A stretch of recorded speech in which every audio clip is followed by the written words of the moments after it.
Caution. Entering Dark Zone. Hey guys, Jacob here. As you know, it is the 4th of November 2020, and we got to see this week's State of the Game. And I gotta say, I am pretty surprised by this week's State of the Game. They showed a few things that I was not expecting at all. Two of the things they did show, one, I did not expect it to make it in the game at all, and the second one, I did not expect them to add that till later on, and potentially year 3. Now first, if you guys are new, welcome to the channel. I upload daily Division 2 content on stuff like build videos, vendor resets, and overall news on the game, like this video you guys are currently watching now.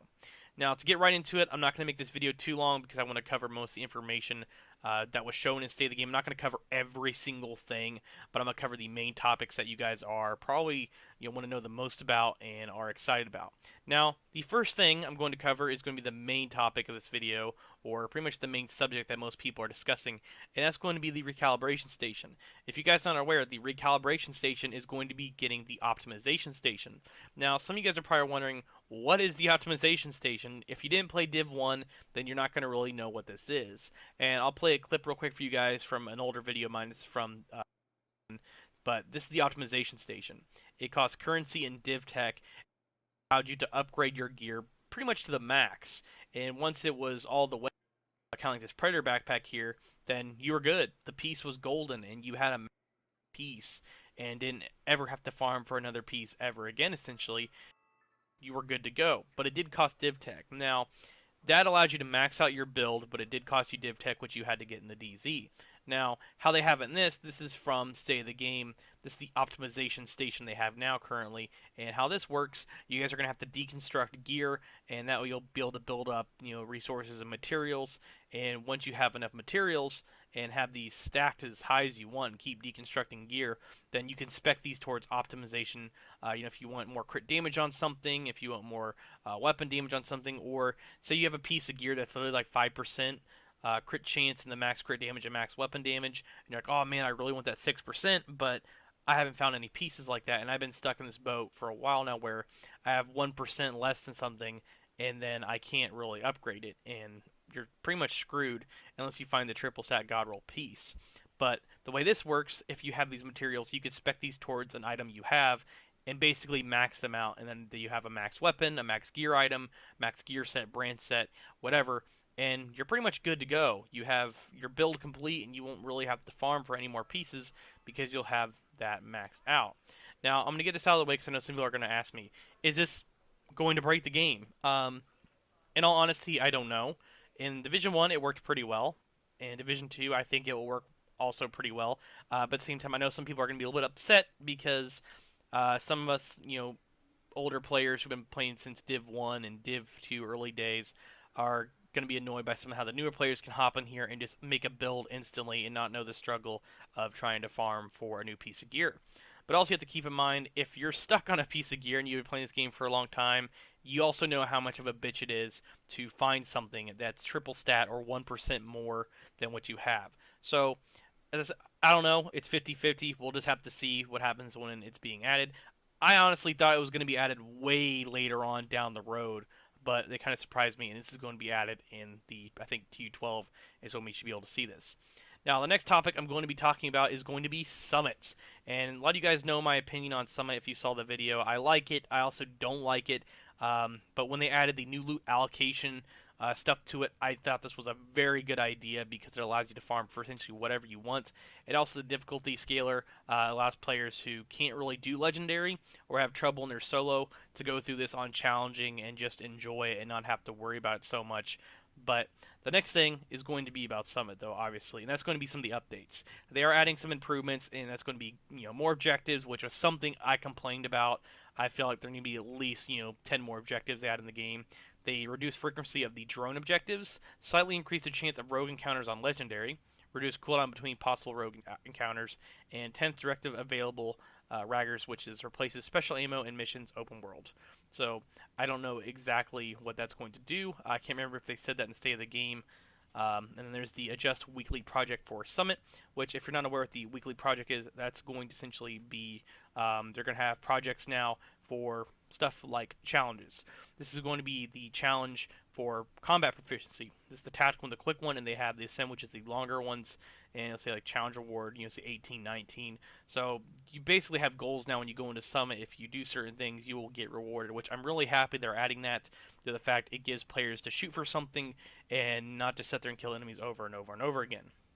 And then also they have the Summit Challenge distinction, which is for a patch, so which is sent with 5 challenges completion and finish 20 summit since having completed at least 5 challenges.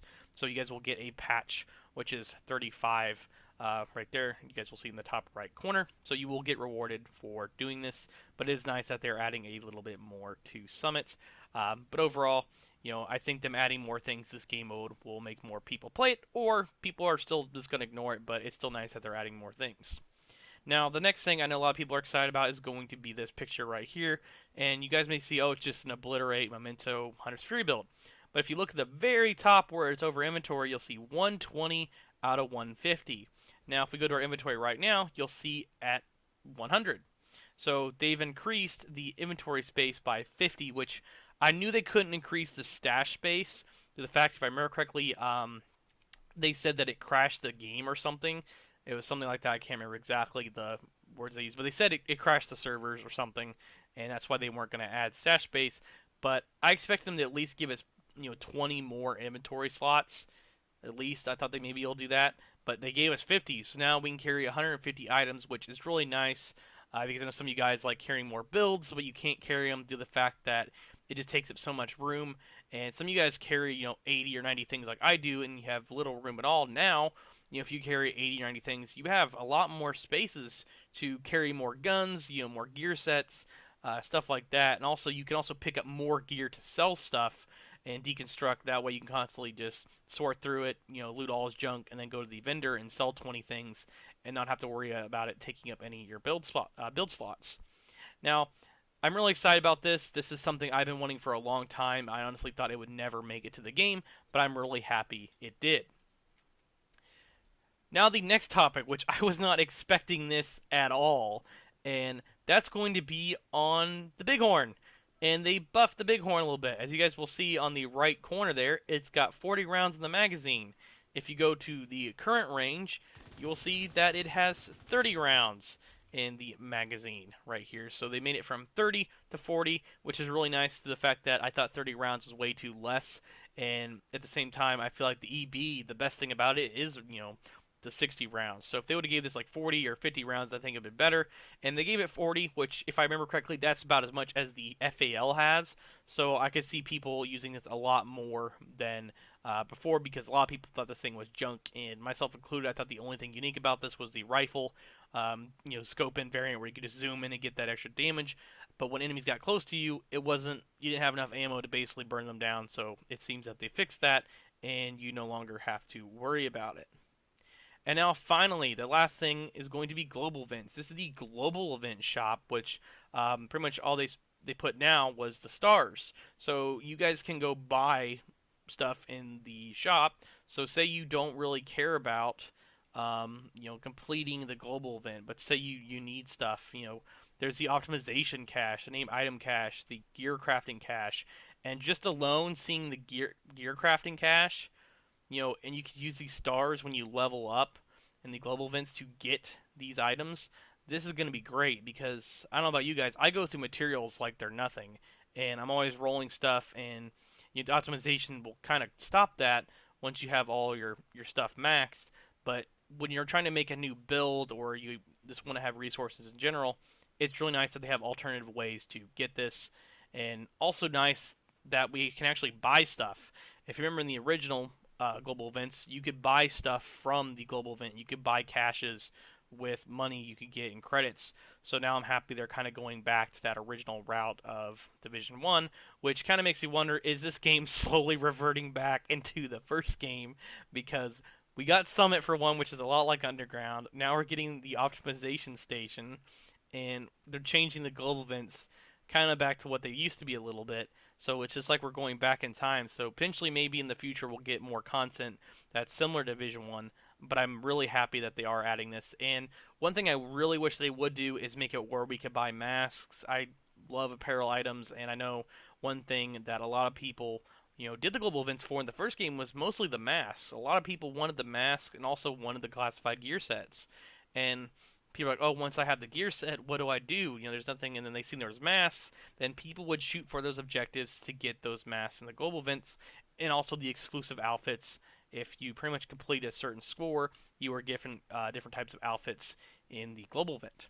But overall, that's about it, guys. That was just a quick little video on a few things that are coming in the next future update, and I'm really excited to pretty much see these.